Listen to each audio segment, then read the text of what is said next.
Pessoal, estamos quase chegando ao fim da nossa disciplina. Essa é a nossa quarta aula. Estamos aí na quarta semana. Espero ter de alguma forma contribuído para o conhecimento de vocês. Essa será a nossa última aula, mas estarei aí com vocês nos fóruns, nas atividades e se precisarem tirar alguma dúvida, conte comigo.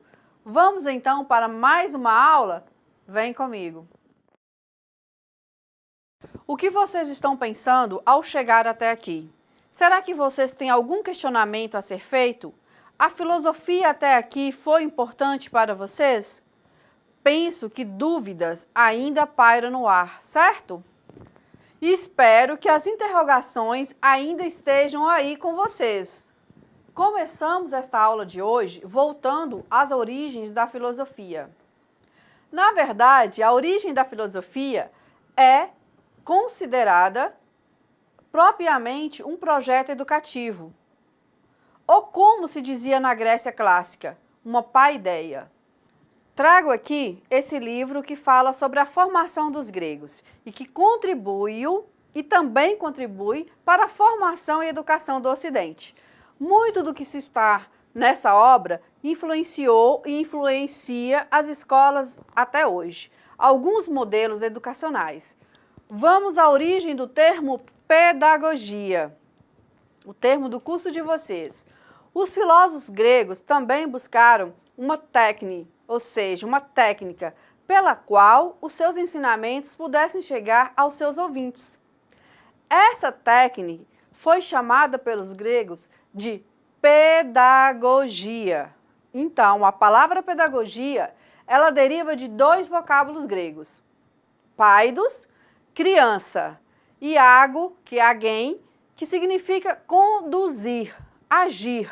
Logo, o pai dos ago, que é o pedagogo, tem o papel de conduzir, guiar, educar as crianças. Bom, aqui está o Filo e a Sofia. Lembram deles? Porque eu usei essa representação de crianças para mostrar o significado e a profissão de vocês. O curso que vocês estão cursando vão levar vocês para serem os instrutores, formadores de crianças. Vocês terão um dos mais importantes papéis na formação de uma sociedade. Então, o pedagogo tem uma missão muito importante, porque vão formar o cidadão de amanhã. E é deles a formação da sociedade vindoura. Se algo der errado, bom, isso estamos vendo hoje na política. Por outro lado, estamos vendo jovens lutando e buscando mudança. Isso significa que muitos tiveram uma boa formação política e se formaram como cidadãos ativos e participativos dentro da democracia. Voltemos à Grécia. A paideia era a formação do homem grego. Antes da paideia, a formação do homem era de caráter individual. Depois da paideia, já no século V a.C., a formação do homem exigia a formação também como cidadão. Assim, era preciso aprender algumas artes, como a música, a gramática, a ginástica. E após completarem 16 anos, aí sim, eles se afastavam dos pedagogos para entrar no ginásio, mas continuavam com a educação física, porque o corpo e a mente precisavam estar em harmonia e também aprendiam junto aos mais velhos a sabedoria e a arte de discutir ideias. Depois dos 20 anos, os jovens iam para o serviço militar. A formação dos gregos tem como exemplo a educação levada pelo grande filósofo Sócrates. Sócrates trouxe à filosofia o caráter educativo e formativo do ser, levando aos jovens atenienses uma formação moral, a busca pelas virtudes e o entendimento sobre política, sobre a vida social, o conhecimento sobre a mente, uma visão da ciência hoje chamada psicologia, uma ciência nova criada por Freud. Sócrates foi um grande psicólogo. Com ele veio os primeiros passos, porque foi ele que trouxe a filosofia, a busca pelo entendimento do ser, ou seja, entender o homem enquanto ser humano foi o pensador da alma e do corpo, abriu a mente dos jovens atenienses para serem críticos e não aceitar a imposição das leis, mas que essas deveriam ser esclarecidas e entendidas se realmente fossem necessárias. Sócrates contrariou os atenienses, pois não era politeísta, não acreditava nos deuses que os gregos acreditavam. Sócrates acreditava em um só Deus, no Deus único, tanto que, quando foi condenado e julgado à morte, Sócrates pediu aos seus amigos para não chorar por ele, que ele não estava morrendo, mas retornando à sua casa, e lá ninguém iria julgá-lo por falar a verdade, e ele podia continuar com seus ensinamentos, e que aqui onde ele estava, o importante era fazer o bem, e não ser injusto, e também não negar a existência de um só Deus. Sócrates, antes de morrer, disse: se a morte fosse mesmo o fim de tudo, seria isso um ótimo negócio para os perversos, pois ao morrer teriam canceladas todas as maldades, não apenas a maldade do seu corpo, mas também de sua alma. Ele acreditava na imortalidade da alma. Sócrates foi, depois de sua morte, já no início da Idade Média, considerado a ponte entre a filosofia pagã e o cristianismo. Com Sócrates, iniciou os princípios que mais tarde viriam a ser ensinados por Jesus Cristo. Vejam que o pensamento filosófico é uma parte inevitável da existência humana. Quase todo mundo já ficou intrigado ao longo do tempo por questões essencialmente filosóficas, como: o que a vida quer dizer? Eu tive uma existência antes de eu nascer? E existe vida após a morte? Vocês já perguntaram? Já tiveram essas dúvidas? A maioria das pessoas também tem algum tipo de filosofia, no sentido de uma perspectiva pessoal sobre a vida. Mesmo uma pessoa que afirma que, considerando questões filosóficas, é um desperdício de tempo, esta está expressando o que é importante, que vale a pena ou valioso. Ao estudar filosofia, as pessoas podem esclarecer o que elas acreditam e podem ser estimuladas a pensar sobre questões de elevado teor. Uma pessoa pode estudar filósofos do passado para descobrir o que e o porquê eles pensavam, como eles fizeram, o que valor seus pensamentos tinham em sua própria vida. Há pessoas que simplesmente gostam de ler os grandes filósofos, especialmente aqueles que também foram grandes escritores. A filosofia teve e tem enorme influência na nossa vida cotidiana. A própria língua que falamos utiliza a classificação de termos derivados da filosofia. Por exemplo, as classificações de substantivo e verbo envolvem a ideia filosófica de que existe uma diferença entre coisas e ações. Se perguntarmos qual é a diferença, estamos começando uma investigação filosófica. Olha! Cada instituição da sociedade é baseada em ideias filosóficas, visto serem estas embasadas sobre a égide das leis, como é o caso do governo, a religião, a família, o casamento, a indústria, negócios ou a educação. Diferenças filosóficas levaram à derrubada dos governos, mudanças drásticas nas leis e a transformação dos sistemas econômicos interiores. Tais mudanças ocorreram por quê? Porque as pessoas envolvidas tinham certas crenças sobre o que é importante, verdadeiro, real e significativo, e sobre como a vida deve ser coordenada. Estão entendendo, gente? Vamos lá. Sistemas de ensino seguem as ideias filosóficas de uma sociedade sobre o que deve ser ensinado às crianças. Traçando o objetivo e finalidade para tal ensino, as sociedades democráticas salientam que as pessoas aprendem a pensar e fazer escolhas para si mesmas. Sociedades não democráticas desencorajam tais atividades e querem que seus cidadãos entreguem e subjuguem seus próprios interesses aos do Estado. Os valores e habilidades ensinadas pelo sistema educacional de uma sociedade, portanto, refletem ideias filosóficas do que é importante para a própria sociedade. Para entender melhor o processo de educação, vamos compreender a teoria de Platão e de Aristóteles sobre a questão do conhecimento e suas formas no que diz respeito sobre como saber o que é verdade ou falso. Platão e Aristóteles induziram na filosofia a ideia de que existem diferentes maneiras de conhecer ou graus de conhecimento e que esses graus se distinguem pela ausência ou presença do verdadeiro, pela ausência ou presença do falso. Platão distingue 4 formas ou graus de conhecimento, que vão do grau inferior ao superior: crença, opinião, raciocínio e intuição intelectual. Seriam esses 4 graus.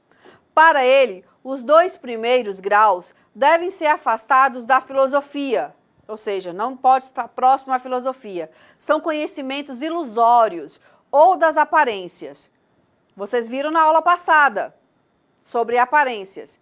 Somente os 2 últimos devem ser considerados válidos, que seria o raciocínio e a intuição intelectual. Platão, o primeiro exemplo do conhecimento puramente intelectual e perfeito, encontra-se na matemática, cujas ideias nada devem aos órgãos dos sentidos e não se reduzem a meras opiniões subjetivas. O conhecimento matemático seria a melhor preparação do pensamento para chegar à intuição intelectual das ideias verdadeiras, que constitui a verdadeira realidade. Platão dizia, quando ele fez a academia, quando ele criou a academia, na entrada da academia ele colocou uma mensagem. E a mensagem dizia que aquele que conhecesse a ciência dos números era capaz de conhecer qualquer outra ciência. Então ele enfatiza muito nessa questão da matemática. Platão diferencia e separa radicalmente 2 formas de conhecimento. O conhecimento sensível, que é a crença e opinião. O conhecimento sensível, ele alcança a mera aparência das coisas. O conhecimento intelectual, que é o raciocínio e intuição, afirmando que somente o segundo alcança o ser e a verdade. O conhecimento intelectual alcança a essência das coisas e as ideias. Vamos lá agora em Aristóteles. Quais são os graus de Aristóteles? Aristóteles ele vai distinguir 7 formas ou graus de conhecimento. Aí, no caso, ele vai colocar sensação, percepção, imaginação, memória, raciocínio e intuição. Ao contrário de Platão, nosso conhecimento vai sendo formado e enriquecido por acumulação das informações trazidas por todos os graus, de modo que, em lugar de uma ruptura entre o conhecimento sensível e o intelectual, Aristóteles ele estabelece uma continuidade entre eles. A separação se dá entre os 6 primeiros graus e o último, ou a intuição, que é puramente intelectual, ou um ato do pensamento puro. Vocês estão percebendo? Platão, racionalismo. Aristóteles, o empirismo. Lembra aí? Bom, seguindo a corrente. Aristóteles, vamos lá. A distinção dos campos do conhecimento verdadeiro sistematizados por Aristóteles em 3 ramos. Então ele coloca o ramo, o teorético, o prático e o técnico. O teorético é referente aos seres que apenas podemos contemplar ou observar, sem agir sobre eles ou neles interferir. Outro, o prático, é referente às ações humanas. ética, política e economia. E o técnico, que é os poéticos, na verdade da poéticas, referente à fabricação e ao trabalho humano, que pode interferir no curso da natureza, criar instrumentos ou artefatos, a medicina, o artesanato, a arquitetura, a poesia, a retórica.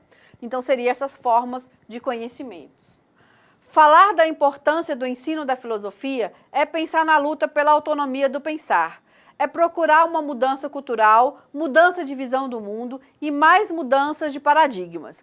É através da educação que podemos educar, orientar, acompanhar, nortear.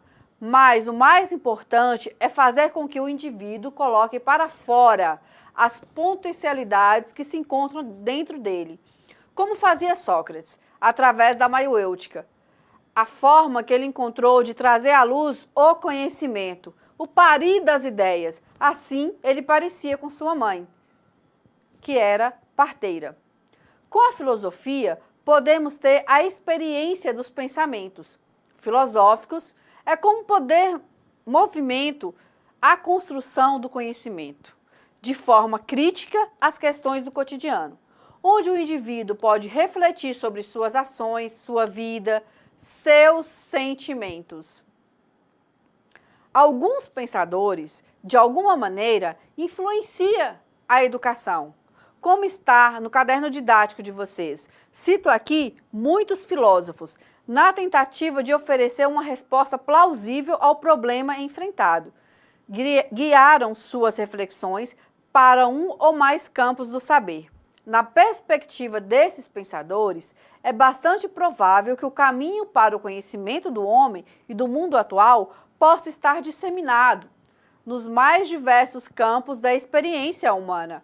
Vamos apresentar algumas reflexões suscitadas em campos que tradicionalmente são entendidos como separados da educação formal, mas que, na perspectiva de alguns pensadores, são, na verdade, horizontes essenciais para o desenvolvimento de saberes mais próximos do homem e de uma condição do ser humano. O campo estético, o ético e o político constituem, de certa maneira, a formação humana. O que é feio? O que é belo? A sensibilidade de quem admira um objeto qualquer, ser ou paisagem. Quem é bonito? Quem é feio? O que é bonito? O que é feio? Qual é a expressão artística que pode ser considerada bonita? Feia, boa ou ruim? Difícil de responder, né, pessoal? Vão lá, respondam aí. Bom, a resposta para tais perguntas parece dizer respeito à questão de gosto de cada pessoa. Será? Cada um é? Gosto não se discute? O certo é que todas as vezes que observamos algo, sentimos e escutamos qualquer coisa, os nossos órgãos sensoriais produzem informações para o nosso cérebro, que rapidamente processa, nos proporciona uma interpretação sobre o que nos cerca. Geralmente, essa interpretação ela pode nos levar a um sentimento de prazer, aprovação, reprovação, nojo, beleza, feiura. E isso tudo ainda depende de como a nossa sociedade percebe as coisas e de como nós observamos da sociedade esses significados. Assim, as ideias de belo, feio, bom, ruim estão intimamente ligadas à cultura a qual pertencemos. Arte. Do latim, significa arte, significa o ato de fazer. Para os gregos antigos, a arte significava o domínio do ser humano de uma ou mais técnicas. Deriva daí a ideia de que saber fazer algo muito bem feito é uma arte.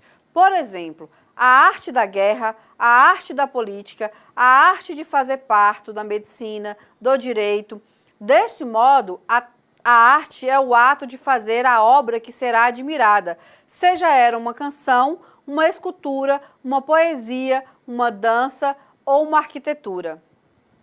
A estética será, portanto, a disciplina que irá estudar, analisar a relação existente entre a arte e o homem. Mas o que determinaria o ato de fazer uma obra de arte?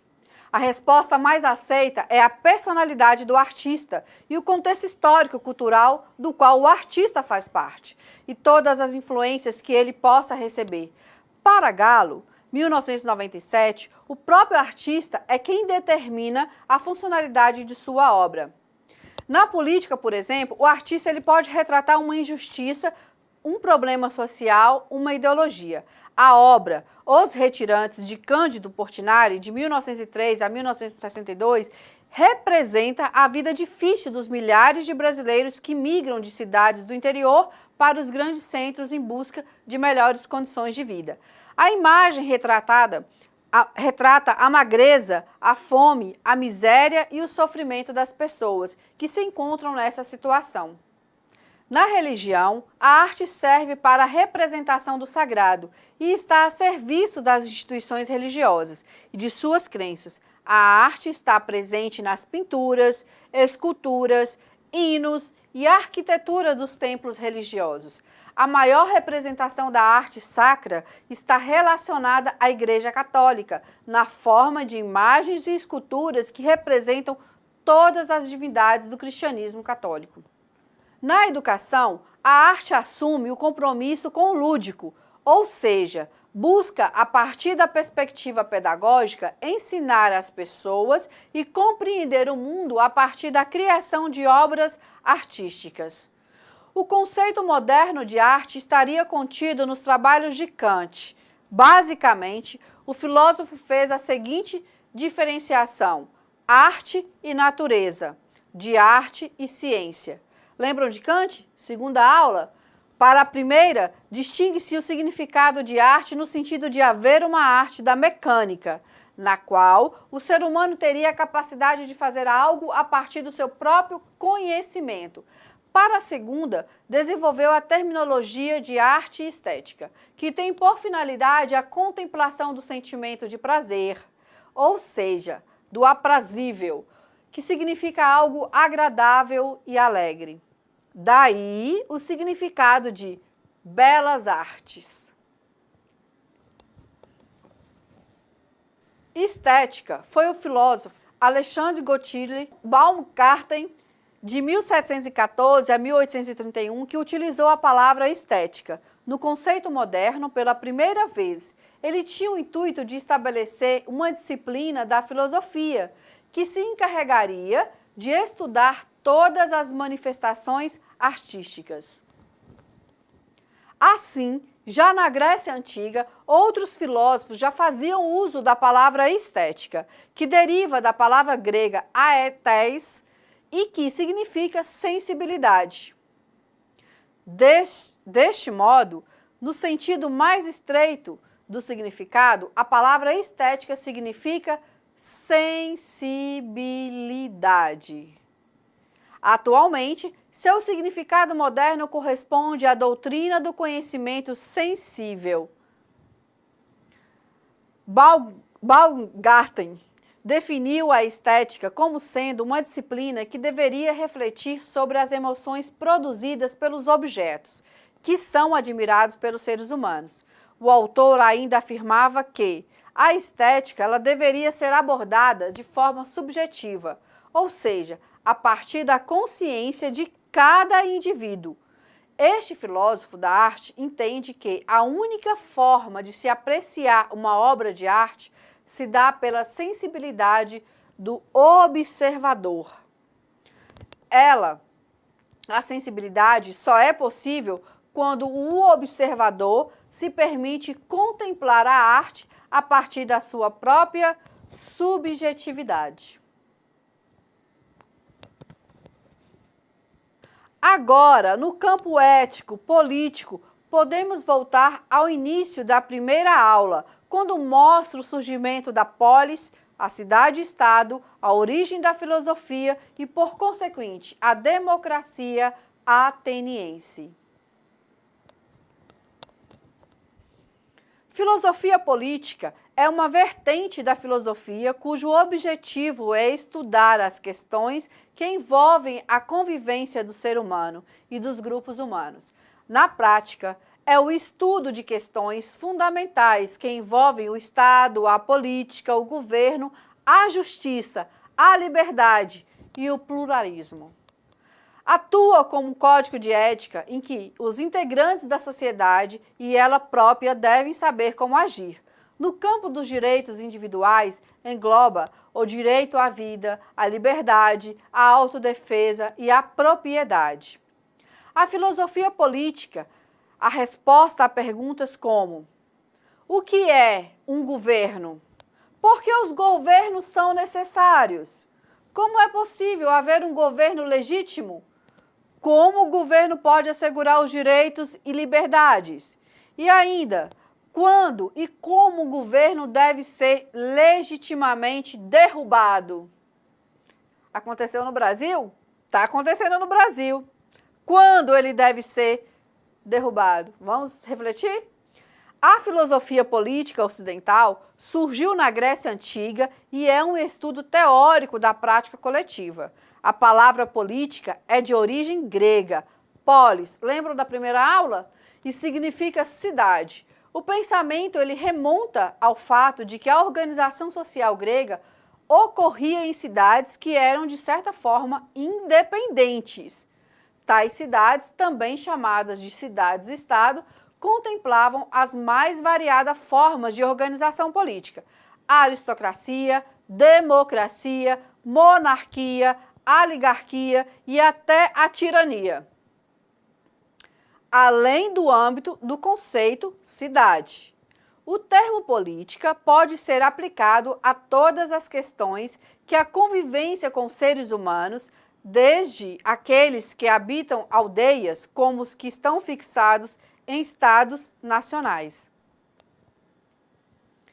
Entre as obras mais influentes da filosofia política estão a República, de Platão, e a Política, de Aristóteles. De novo, os dois grandes pensadores, Platão e Aristóteles. O pensamento de Aristóteles aponta que a natureza humana é a justificativa para o homem viver em grupo, e esta é uma das características principais a tornar o homem um homem. Na obra A Política, Aristóteles aponta que o homem é um animal político. Ao nascer, a criança dá um choro. Ali já tem a sua primeira ação política. Vamos. A teologia apropriou-se do pensamento de Aristóteles e o tornou mais cristão. Durante o domínio da Igreja Católica, essa corrente é percebida nas obras de Santo Agostinho. Lembra da primeira aula? Que enfatiza o Estado como instrumento de aplicação da moral. E São Tomás de Aquino, cuja filosofia escolástica domina o pensamento europeu por muitos séculos. Idade Média.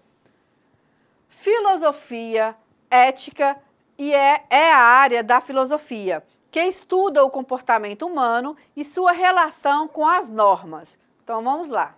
Ética e normas.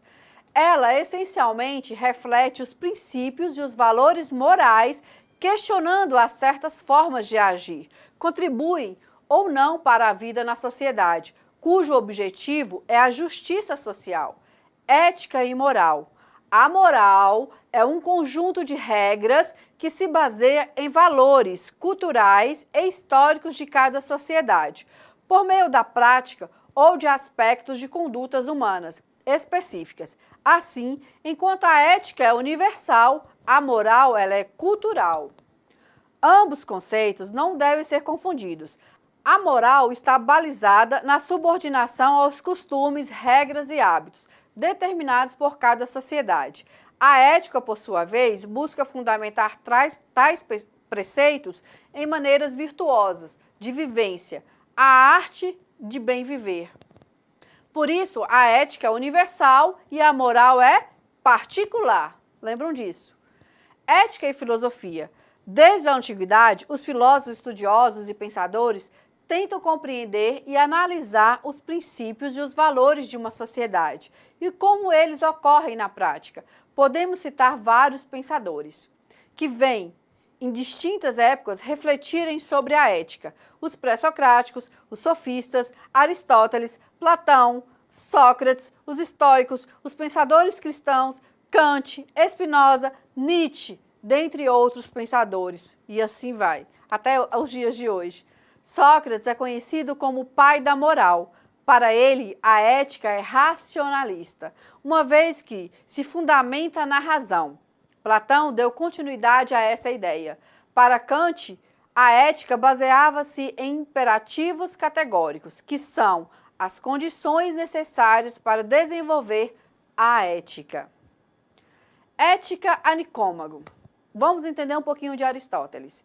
Aristóteles, para quem o homem é bom, feliz, é o que tem bons hábitos. Partilhou da mesma reflexão do seu mestre Platão, acerca do racionalismo ético. Aí, nesse ponto, eles casam bem. Através da sua obra Ética a Nicômaco, uma importantíssima obra acerca do comportamento humano, Aristóteles reflete sobre a felicidade e o que é necessário para que a mesma seja alcançada. Lembrando que a felicidade consistia não na obtenção de bens, mas no fato de um homem ter uma vida virtuosa, baseada no pensamento pelo bem coletivo e justo. Ou seja, não é só ter, é ser. Ética profissional. Uma vez que a ética tem como finalidade a obtenção do bom funcionamento social, cada segmento profissional tem como dever respeitar e refletir a maneira de desenvolver o seu ofício, pensando justamente na vida em sociedade, em detrimento de benefícios próprios. Eu trouxe aqui uma história, que é um livrinho feito pelo filósofo Lúcio Parker, que fala da forma lúdica, o que seria a ética. Antes, vou clarear um pouquinho sobre esse conceito da ética. Então, vamos lá? Uma sargem para poder começar um joguinho, né? Vamos ironizar um pouquinho sobre a questão da ética. Será que isso está acontecendo hoje? Escreva na lousa a palavra ética. A professora pede para o seu aluno. Roubar um giz, professora. Interessante, não? Ou seja, a nossa sociedade está um pouco carente dos conceitos éticos. Outra sarja que eu trouxe para vocês entenderem um pouquinho sobre os valores e a importância da ética. Mafalda, eu sou apaixonada com ela. Muito interessante, todas as suas tirinhas. Eu até indico, leiam bastante. O que tem nesse recorte de jornal, Manuelito? As cotações do mercado de valores. De valores morais, espirituais, artísticos, humanos? Não, dos que servem para alguma coisa. Então, quais valores servem para alguma coisa? Estamos carentes, hein? Vamos lá. O significado da palavra ética. Ethos é um vocábulo grego e ethos é modo de ser, caráter, enquanto forma de vida adquirida ou conquistada pelo homem. A ética é norma, é aquilo que deve ser. Morada do homem. A ética é como se fosse essa morada do homem. É aquilo que o acolhe, o protege, o tranquiliza diante de um mundo muitas vezes ameaçador. Ética. A ética como morada humana não está pronta, está sempre em construção. O homem ele vai tornar habitável a casa que constrói para si.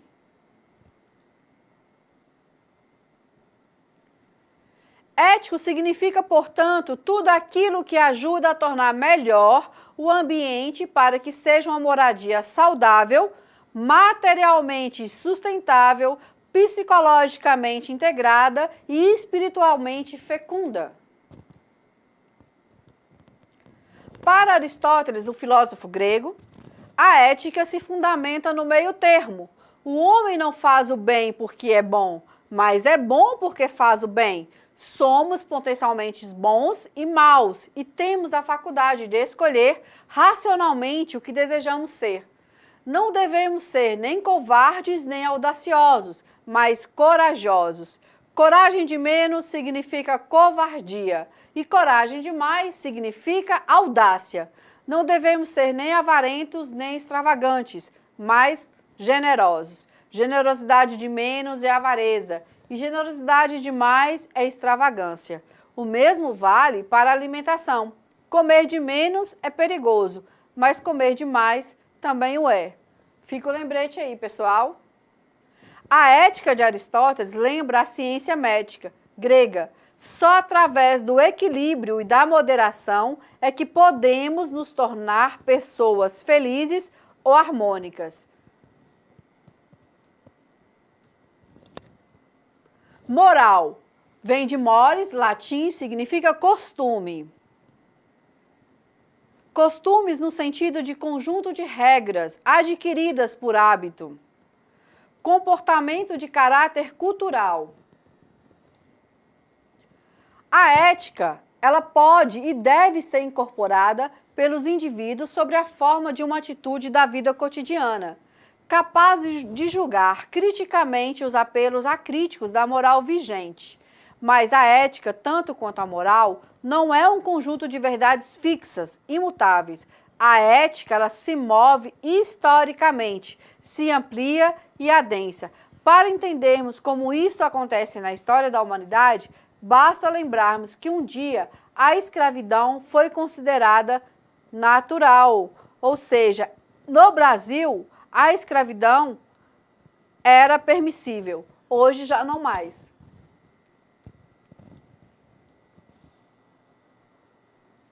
A ética tem sido o principal regulador do desenvolvimento histórico-cultural da humanidade. Sem ética, ou sem a referência a princípios fundamentais comuns a todos os povos, nações, religiões e etc., a humanidade já teria se despedaçado até a autodestruição. Podemos perceber que o ambiente que vivemos, onde não há respeito e os valores da ética, há conflitos internos sérios. Então, a ética vai regular a nossa vida social. Então, vamos à historinha, pessoal? Vou apresentar esse livrinho, que ele é muito interessante, é uma maneira lúdica de vocês compreenderem um pouquinho mais sobre a ética.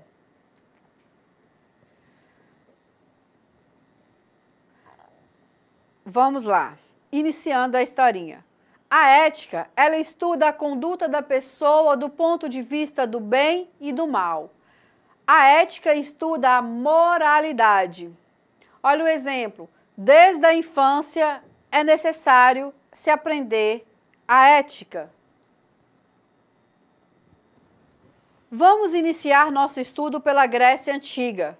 Pois bem, os antigos filósofos gregos achavam que a sociedade inventa o que é certo e o errado, e a pessoa acaba tendo de aceitar tal invenção.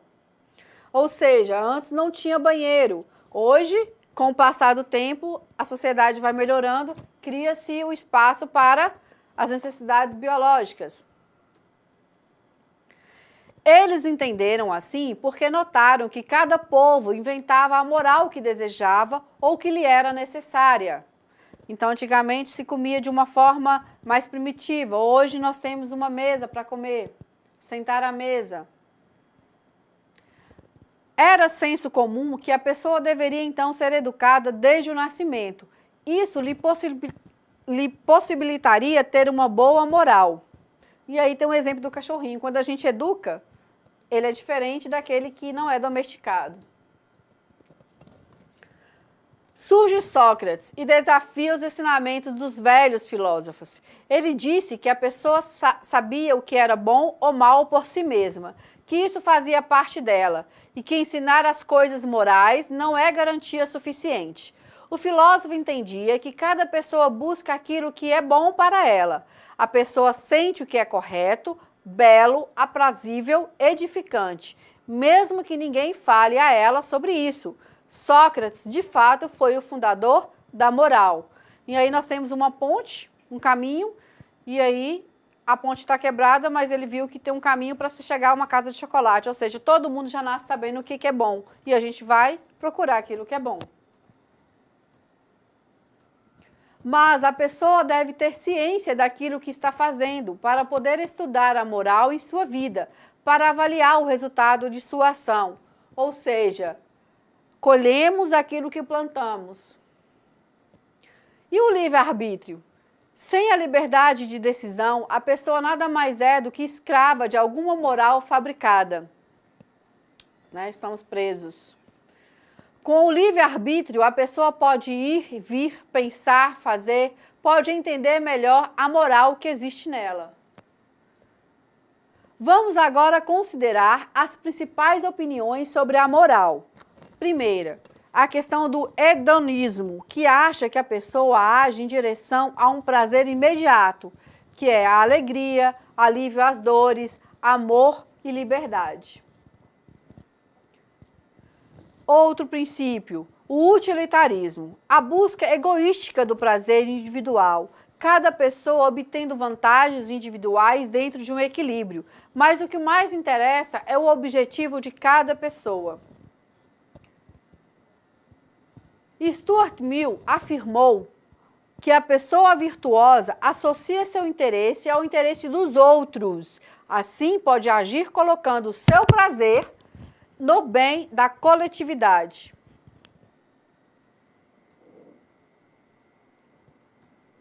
Seria esse, né, o utilitarismo não egoístico. Então, você pegar de uma coisa que seria, em vez de ficar para você, você trazer para a própria natureza, beneficiando a todos, não só a si mesmo. Outro princípio, o eudemonismo. Os atos da pessoa têm como objetivo a felicidade, considerado o maior bem. São moralmente boas as atitudes que conduzem à felicidade. Aristóteles e Tomás de Aquino simpatizavam com esses preceitos. Mas Aristóteles admitia que ter o conhecimento da verdade das coisas é fundamental para a felicidade.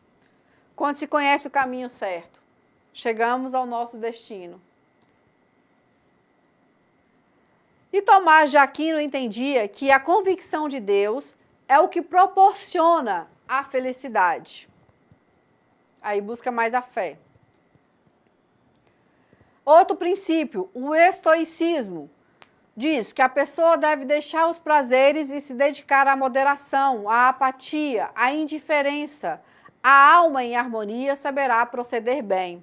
Bom, nos dias que nós estamos vivendo, às vezes é melhor nos afastarmos dos problemas e das confusões para não tumultuar a nossa consciência, a nossa tranquilidade.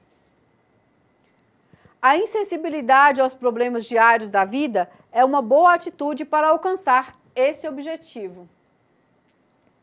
Bom, Kant nos fornece alguns conselhos sobre como devemos agir, de um modo que poderia ser adotado por todos e que procurasse fazer o bem geral. Na verdade, Kant estava tentando uma ética universal, tendo como base o respeito e a igualdade entre todas as pessoas. O ideal aqui é o de uma pessoa que age após refletir, que é livre para isso e que segue critérios universais da moralidade. Kant pensou que diante de um costume, de uma lei qualquer, a pessoa deve se perguntar qual é o dever e então agir de acordo com o dever. Portanto, Kant relacionou a ética a um dever, a uma obrigação. Atualmente, muitos filósofos acreditam que a questão moral está condicionada a situações que mudam constantemente, sociais, políticas, econômicas e tantas mais. Mas a ética precisa também considerar os costumes, os contextos, os valores, a religiosidade. Por isso, Hegel situa a ética em meio a questões políticas e históricas. Terminamos o nosso pequeno estudo com o meigo profeta da Galileia. Jesus renova a ética no Antigo Testamento. Coloca como mandamento ético primordial o amor. Assim, cada um deve procurar, antes de tudo, amar. Muito diferente de Sócrates e Platão. Eles defendiam que a pessoa precisa conhecer o bem que está nelas, porque assim podem agir bem. A pessoa má seria apenas uma criatura ignorante. A ética realmente tem muito trabalho a fazer, até conseguir um entendimento profundo e sábio entre as pessoas, as plantas e todos os seres deste planeta. Bom, pessoal, terminamos nossa última aula. Será que vocês conseguiram entender um pouquinho mais sobre esses preceitos, ética, política, estética, um pouquinho sobre educação, um pouquinho sobre filosofia? Vamos nos encontrar só na sala virtual. Gostaria de convidar vocês, aproveitando essa oportunidade, para participarem de um evento no Instituto Federal do Norte de Minas Gerais, que vai acontecer no campus de Araçuaí no mês de abril. Se vocês puderem ir e fazer a inscrição para a submissão de trabalhos acadêmicos, e eu estarei ministrando um minicurso nesse evento, que é o minicurso de Mitologia Grega e Jogos Filosóficos. Vou aguardar vocês e o link para inscrição do evento é evem3.com.br/SIC Araçuaí. Gente, deixo aqui uma atividade para vocês. Agora, vocês vão fazer em grupos de 5 ou 6 alunos para discutir sobre os elementos que compõem a ética e a moral. Então, vocês vão se reunirem e vão criar aí os elementos e vão discutir sobre eles que compõem a ética e a moral. E vão apresentar para a turma o entendimento acordado pelo grupo. Vamos refletir se nossas ações do dia a dia têm elementos éticos. Será que hoje a sociedade sabe o que realmente é ética? Então, conto com vocês e o resultado disso aí será a nossa interpretação sobre os nossos valores, se eles estão realmente coerentes com as nossas atitudes no nosso dia a dia. Então, espero que dê uma boa discussão e que vocês apimentem um pouquinho a nossa realidade, o que nós estamos vivendo. Então, eu deixo aqui aprender, conviver, ser, conhecer, transformar, recomeçar, preservar, valorizar. Voltamos a aprender. Lembram lá no primeiro dia de aula que eu disse para vocês que o mais importante é aprender? Então, eu termino com essa palavra aí, aprender. Bom, pessoal, terminamos nossa última aula. Nossa, já está acabando mesmo, agora já é o fim, né? Mas eu estarei com vocês na sala virtual. Gostaria também de convidar vocês para participar de um evento do Instituto Federal do Norte de Minas Gerais. É um dos maiores eventos do Instituto, que vai acontecer no campus de Araçuaí, no mês de abril. Se vocês puderem ir e fazer a inscrição para a submissão de trabalhos acadêmicos, que vai até agora no mês de fevereiro, se eu não me engano, no final de fevereiro, então entre lá e participe. Eu estarei ministrando um minicurso nesse evento, que será Mitologia Grega e Jogos Filosóficos. Será um prazer poder receber vocês como alunos nesse minicurso. Aguardo vocês. O link para inscrição do evento é evem3.com.br/SIC Araçuaí. Participem, assim vocês podem ampliar seus conhecimentos. Quero agradecer a participação de vocês nas aulas e continuem participando. Qualquer coisa, estou na sala virtual. Obrigada pela oportunidade.